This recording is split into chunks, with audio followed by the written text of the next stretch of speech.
Things are really ramping up here in Steam City. Hey there, friends. My name is Albert Pinnington. Think of me as your tour guide on an adventure of mystery and intrigue. Today, Steam City's elite are gathering for the annual Governor's Ball, where they honor the tradition of serving rounds of peppermint lattes for all the guests.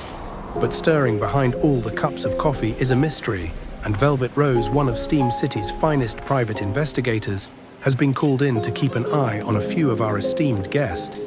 Is this warm minty drink merely the Governor's beverage of choice, or is there something more? Strap in and stay with us as we begin today's adventure, the Peppermint Latte.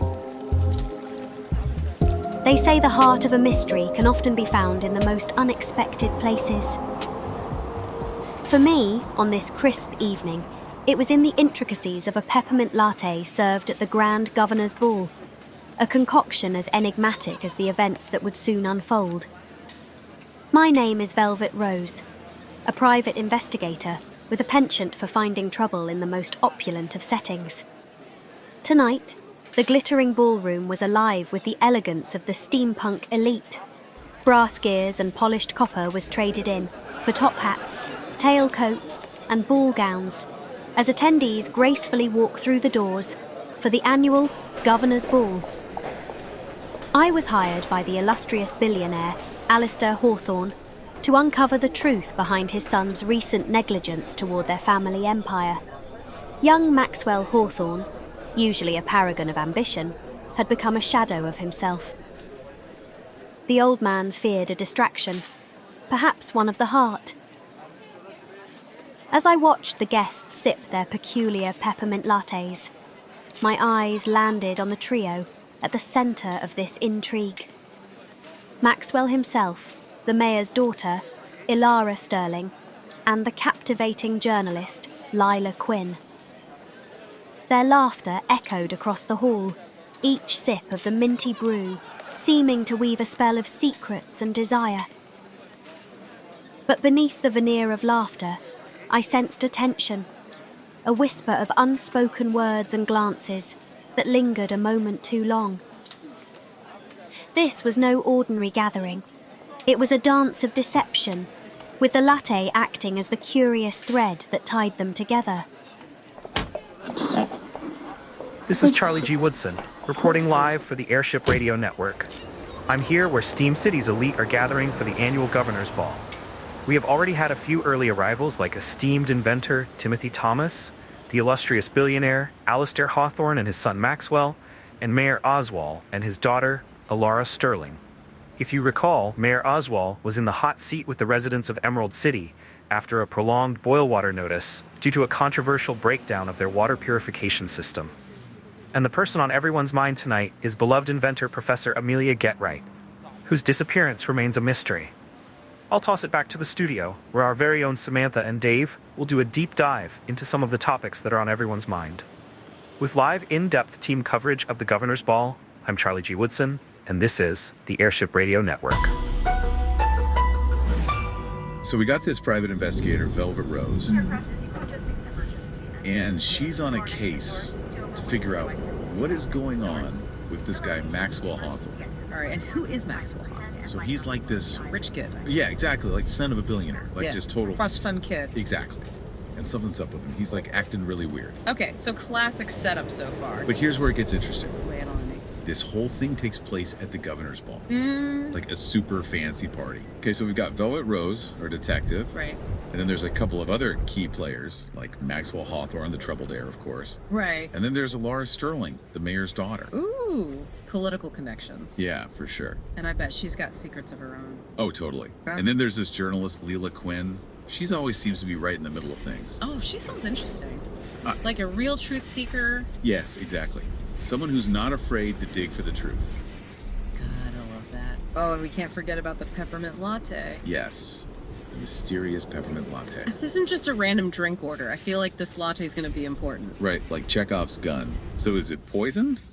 Is there like a secret message hidden in the foam? Maybe it's a special recipe that holds the key to some family secret. Ooh, that's good.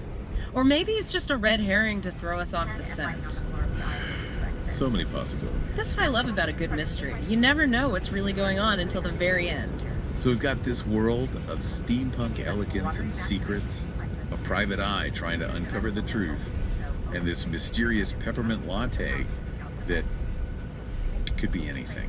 It really makes you think, doesn't it? What's really going on beneath the surface of this story? I know, right? Like, what are the real motives here? And could this peppermint latte be like a symbol for something? Ooh, like a hidden truth or a forbidden desire? Yeah, exactly. This is why I love doing these deep dives. Me too. There's always something new to uncover. Always another layer to peel back. Well, I think we've given our listeners a lot to think about. Definitely. I'm already coming up with my own theories. Me too. Yeah. And I can't wait to see what everyone else comes up with. So until next time, keep your eyes peeled for clues. And maybe think twice before you order that peppermint latte. You never know what secrets it might hold. See you next time. Bye. Bye. Samantha and Dave are full of questions and speculations. Do you think they are on the right track? Or are they moving in the wrong direction? Leave your thoughts and comments down below, and if you're enjoying today's adventure, make sure you like, subscribe, and share. Now back to more of Velvet Rose and the Peppermint Latte.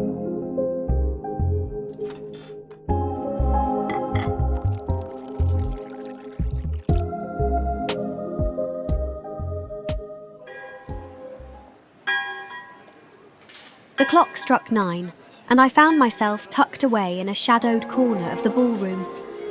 Guests were dancing, striking business deals, and leaning against the walls, attempting to look as if they were enjoying themselves. It was at that moment I spotted Ilara Sterling, the daughter of John Oswald, the embattled mayor of Emerald City, and the wife of the renowned silver investor, Roger Sterling.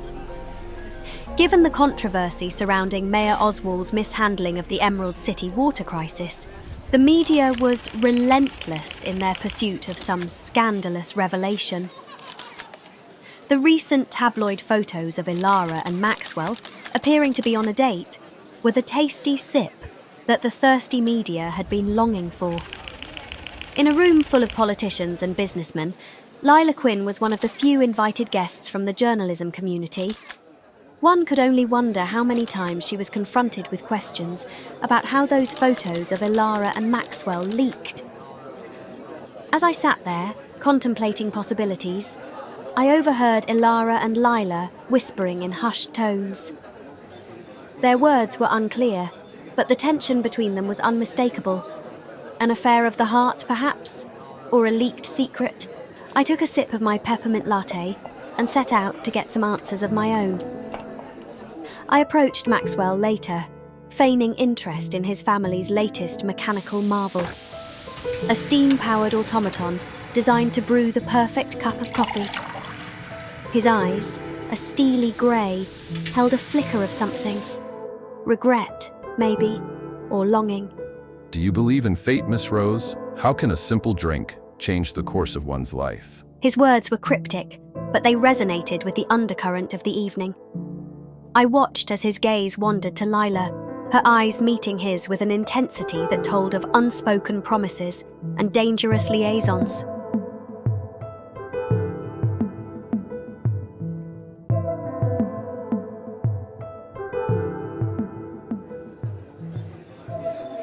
As the ball drew to a close, the mystery of the peppermint latte unravelled before me. It became clear that this was not a tale of scandal, but of choice, a crossroads where love, duty, and ambition collided. Maxwell, overwhelmed with anxiety, approached Lila in the moonlit garden outside. I quietly followed, my detective instinct stirred by the unfolding scene.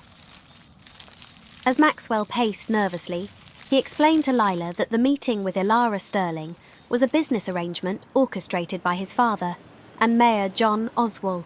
Fueled by jealousy, Mayor Oswald was eager to host his own coffee events in Emerald City. But the local baristas consistently failed to match the taste and quality of the peppermint lattes served at the governor's ball. Mayor Oswald wanted exclusive rights to the coffee automaton, but with his reputation in tatters and under scrutiny from the press, he sent Ilara to do all his bidding. Lila bowed her head in shame and sobbed out a confession of her own. saying that she knew all about their meeting because she was there. The photos of Ilara and Maxwell together were taken by her. She was hired as a freelance journalist by the Emerald City Examiner to trail Ilara. Her contract with the publication required her to release all photos and discoveries to them once her assignment was completed, but she had no control over how any of her content would be used. She further explained that if she had not been trailing Ilara, their meeting on the trolley, which began their relationship, may have never occurred. In a matter of seconds, Maxwell experienced a whirlwind of emotions: anxiety, anger, confusion, and ultimately a sense of determination. Then his next few words were rather perplexing. Between the demands from the business, my feelings for you, and the rumors of this scandal, there were nights that all I could do was pray, and all the answers that I received would lead me back to you. Now I understand why. I'm willing to put this all behind us and find a path forward if you can find the courage to help me clear my name. The clock chimed 10, and guests began to pour out of the building. As I left the garden, I couldn't help but smile. I had what I needed. Alistair Hawthorne's suspicions were confirmed, and the triangle of intrigue became clear. One daughter caught in the web of her father's bad reputation, and two hearts trying to find a path forward. And at the centre of it all was a peppermint latte. As secrets unfold under the moonlit sky, Maxwell confronts the journalist Lila Quinn, whose own fate is intertwined with Ilara Sterling. A simple peppermint latte becomes the catalyst for understanding as emotions clash and confessions spill forth. In the end, it's not the rumors that define them, but their willingness to confront the truth and forge a new path together. As Velvet Rose boards her airship to fly away for another adventure, consider this. In the shadows of our lives, it is often the choices we make, rather than the circumstances we inherit, that determine our destiny. Even amidst chaos, love and truth can light the way forward. In the end, it is not the scandal, but the courage to embrace honesty that truly matters. It's goodbye for now, dear friends, but please remember to like, subscribe, and share. I'm Albert Pinnington, inviting you to come back and join us for another adventure in Steam City.